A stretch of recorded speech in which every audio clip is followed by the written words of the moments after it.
สบายดีมื้อนี้มาเฮ็ดคลิปอันนั้นไปเก็บผักกาดมาคั่นสมฝนตกมื้อนี้วันศุกร์วันที่26เดือน12 2025จังได๋อันเห็นเบิ่งมักเบิ่งเขาเจ้าปลูกผักปลูกมีแล้วก็เก็บผักเก็บมีแล้วก็เลยมาเฮ็ดคลิปของเจ้าของเบิ่งกับสวนน้อยๆนี่แหละพวกเจ้าอันนั้นมักเบิ่งเขาเฮ็ดเขาเฮ็ดจังใดแล้วก็มาเฮ็ดน้ำเขาเบิ่งมันสิเป็นตาเบิ่งบ่พวกเจ้าข้อยก็มักแบบที่ว่าอันบันทึกอันกิจกรรมหรือว่ากิจกรรมหั่นล่ะแต่ละมื้อของเจ้าของเฮ็ดหยังเป็นชีวิตประจำวันของเจ้าของอันนั้นมาเก็บผักปลูกผักแล้วก็เอาผักไปเฮ็ดอยู่เฮ็ดกินให้พวกเจ้าข้อยก็มักเบิ่งแล้วข้อยก็มักเฮ็ดแล้วบัดนี้ข้อยก็อยากเอามาเฮ็ดคลิปอันนั้นเอามาให้พวกเจ้าเบิ่งนำว่าข้อยเฮ็ดจังใดปลูกจังใดอันแต่ละมื้อแต่ละวันข้อยแบบมักในด้านนี้ว่าซั่นซะข้อยก็เฮ็ดเอาคนเดียวข้อยอันถ่ายเองตัดเองอันเขาก็เบิ่งอยู่ในYouTube เขาก็คือสิแม่นเฮ็ดเองคนเดียวอันนี้ก็เรียนเฮ็ดเองคนเดียวตัวใดบ่ฮู้ก็ถามลูกเขาบอกจังซั่นจังซี่แล้วก็มาเฮ็ดเองอันสอนเธอเดียวฮู้ก็จื้อไว้บ่ต้องไปถามเขาหลายเทื่อถามเขาหลายเทื่อเขาบ่มักเฮามักเฮาก็ต้องซอกฮู้ซอกเห็นซอกเฮ็ดเองอันถามคนอื่นอาศัยคนอื่นมันยากเนาะอันเฮามักเฮ็ดแบบนี้เฮาก็ต้อง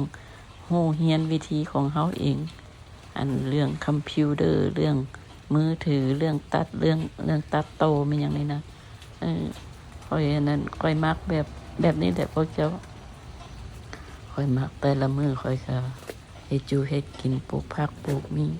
เก็บผักเก็บมีมันเฮ็ดอยู่เฮ็ดกินเป็นปลอดสารพิษอันผักมีก็ได้เฮาบ่ได้ใส่ยาใส่หยังมีแต่รดน้ำอันมื้อนี้ก็ฝนตกลิ้นฝนตกลิ้นอากาศก็บ่หนาวเพราะเท่าใดคือพวกเจ้าเห็นข้อยนุ่งเครื่องหั่นแหละอันมันนั่นข้อยยังนุ่งทรงขาสั้นได้อยู่ก็นุ่งก็บ่ได้โดนดอกละพวกเจ้าเพราะว่าสิออกไปตัดผักตัดมีก็เลยนุ่งทรงขาสั้นมันค่อยแล้วฝนมันก็ตกเดหั่นนะมันยิบๆหั่นนะก็เลยใส่ทรงขาสั้นมันคือว่าถนัดกว่าว่าซั่นซะอันนั้นก้มๆเงยๆอยู่หั่นแหละพอดีก็ได้3-1ไปตัดออกเบิดอันนั้นเหลือแต่ยอดมันเมียนฝนตกลงมานี่มันสิโป่งบ่อันอยู่เบื้องนี้ก็มี 2-3 ต้นอันพวกแนวนี้มันบ่ต้นใหญ่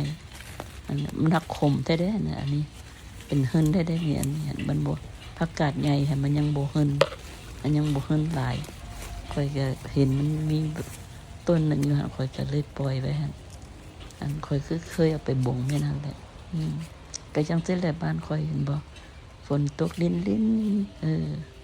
อันนั้นอันนี้แถวหมู่บ้านข้อยก็มีแต่บ้านข้อยนี่แหละปลูกผักปลูกมีอันนั้นของเขาเจ้าหั่นก็บางเทื่อก็ปลูกหญ้าบางเทื่อก็บ่ปลูกก็ได้มาแล้วก็เอามาล้างก็ล้างได้3 น้ำพุ่นแหละพวกเจ้าอันนั้นมันครัวข้อยก็น้อยเด้ก็พอมีอยู่มีกินพอได้อยู่บ่ร่ำรวยบ่อันนั้นหางบ่มีบ่หรูหราคือหมู่คือเพื่อนอันขอให้มีแต่เพียงพอเท่านี้ก็พอใจแล้วอันนั้นเฮาบ่ได้ไปติดหนี้ติดสินผู้ใดเฮานั้นเฮามีน้อยเฮาก็ใช้น้อยเฮามีหลายเฮาก็ทอนไว้เด้เพื่อว่าอันยามอันมีหยังมันบ่ฮ้อมีหยังอันเพื่อยาม raining day บ่เพื่อว่ามีemergency บ่มาเฮาก็สิมีเงินได้สำรองเนาะ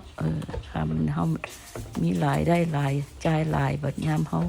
มีหยังมามันบ่มีหยังมาซอยเฮาเด้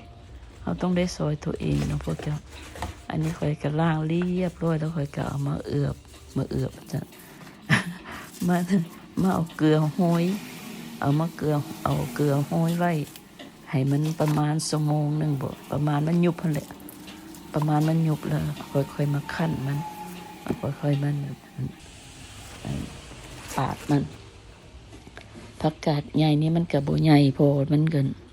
มันพอเฮาบ่ได้ใส่ปุ๋ยนะพวกเจ้า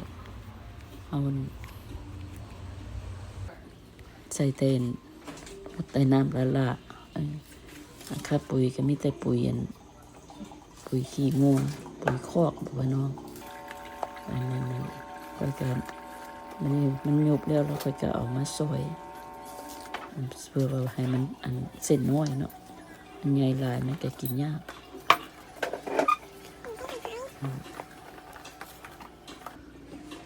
ซอยเย็นแล้วก็เอา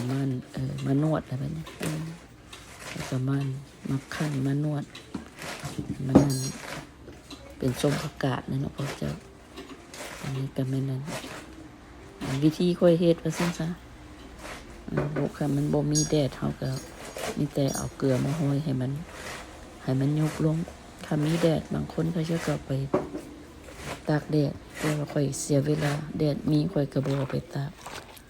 ค่อยเอาเกลือห้อยเอาในก็นี้ก็ได้ประมาณจังซี่แหละพวกเจ้าเขียวดีมันบ่หืนหลายพวกเจ้าพอผักกาดใหญ่ถ้าเป็นผักกาดน้อยเห็นโอ้ยค่อยก็เอาข้าวใส่พอดีมีข้าวเหนียวไหมอันนั้นถ้าเป็นผักกาดน้อยแล้วมันหืนแล้วแสบหูแสบตาพุ่นแหละ